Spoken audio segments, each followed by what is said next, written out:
Hello, I'm ArchieLuxury and welcome to the ArchieLuxury channel.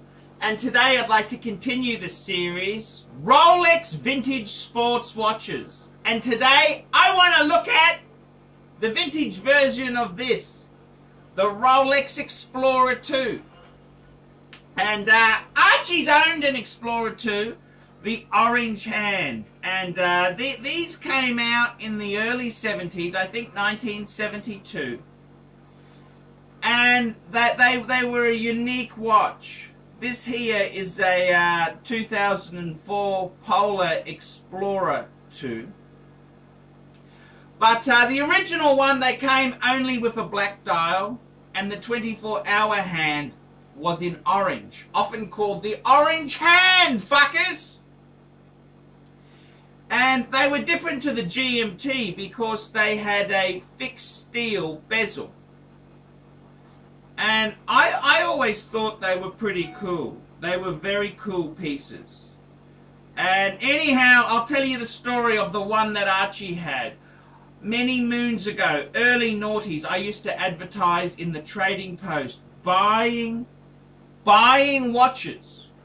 I'd hope to buy them cheap, sell them on the internet to an international market.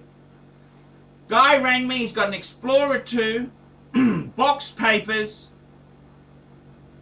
He's a finicky old gentleman, and anyhow, I had a partner because I was stuck in a fucking office, fucking doing support for IT. Fuck, did that suck? Phone support. I ring my friend. I said, "Hey, get out there fast. We're gonna buy this watch." My friend bought it for $3,000. When he turns up, the guy's nervous. "Oh, it's not keeping good time. I think I'll get it serviced and I'll ring you next week once it's ready." My friend said, No, don't worry. We want it now so no other fucker can steal it off us. We paid $3,000 in 2001. We sold it that day for $6.5 to Alvin Lee from Monster Time. Monster Time. Yep, and I could have bought it, with a partner, I could have bought it for the equivalent money. But no, I thought I was a swinging dick. I bought it for $3, we sold it for $6.5. Bit of profit there. I was an idiot. A box papers one. Box papers one. I gotta tell you, out of all the Rolexes there, the vintage sports Rolexes, Explorer 2 is a really cool piece. I love that fixed bezel. I love the orange hand. It's just a very discreet, cool watch. And, you know, I gotta say, you know, the quartet of watches. I love the 5513, the 1680, 1675 GMT, the 1655 Explorer 2. And they're just such a cool piece. I think they're a discreet, stealthy sort of piece. They were always very, very cool. And Steve McQueen, they're called the Steve McQueen. However, it's not actually known whether he did actually have an Explorer 2. I mean, I think he was just one of these, you know, heartthrobs of the time who would wear anything that was given to him. I mean, he had some fucking very expensive Ferraris. He's a cool guy. He's a cool guy. And, yes, the Steve McQueen. Doesn't matter. It's so cool, it should stick. They're just both cool fuckers. And the orange hand, you know, 1655s, I've seen them go all the way up to $20,000 US. Are they worth it? Are they not worth it? Fuck. I sold one at $6.5 with box and papers. They're just a cool, I think they're a stealthy sort of vintage watch. You know, so many people go for the Submariners. They go for the Datejust, but the Explorer 2, they're a bit underrated now. You know, I can remember in the early noughties, the Explorer 2s were hotter than the GMTs. It's completely changed. I mean, fashion is so fucking fickle. But I gotta say, for my liking, I really I don't think the vintage ones are necessarily that great value. I like something I can wear every day. You know, I can wear it every day. Just strap the fucker on, off you go, and an Explorer 2.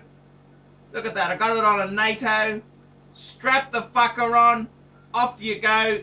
That's it, fuckers, that's it. That's all you have to do there.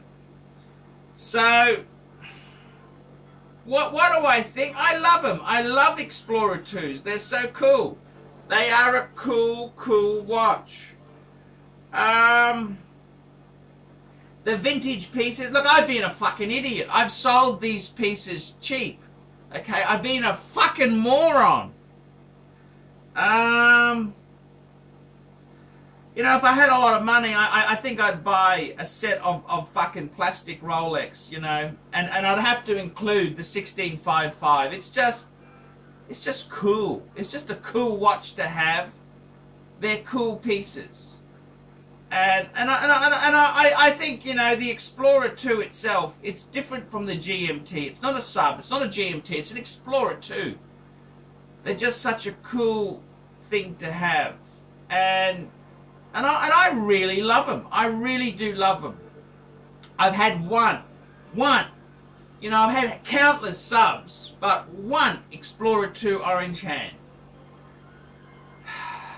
Those were the days, fuckers. Those were the days.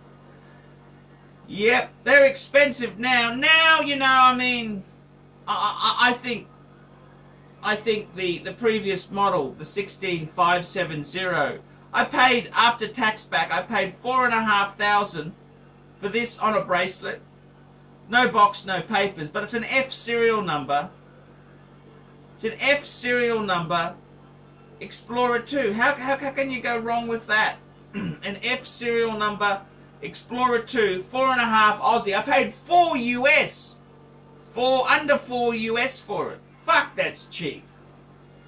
And I think that's stealthy. Something that's so cool, like the Submariners. If it's so fucking cool, it can't be cool. Okay, it's just the basic law of nature. But vintage 1655s, Explorer 2s, I'd love one. Absolutely love one. They're just so cool. So you had the original 1655, which was black dial, orange hand. They had a transition model, 16550, which came in polar, it came in black, and it also came in the legendary ivory, which was only done for a short time. Ivory.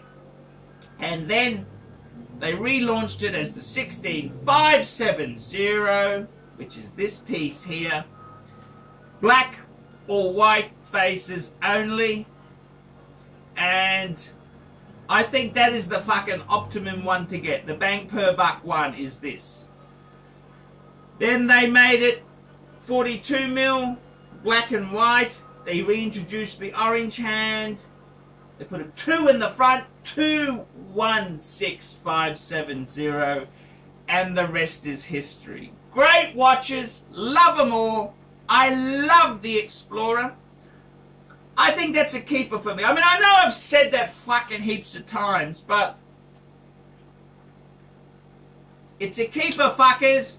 I'm ArchieLuxury. Tell me what you fuckers think of that. Nice one, Archie. Jesus, I definitely wouldn't get a, I wouldn't sell an Explorer 2 to get a Universal Geneve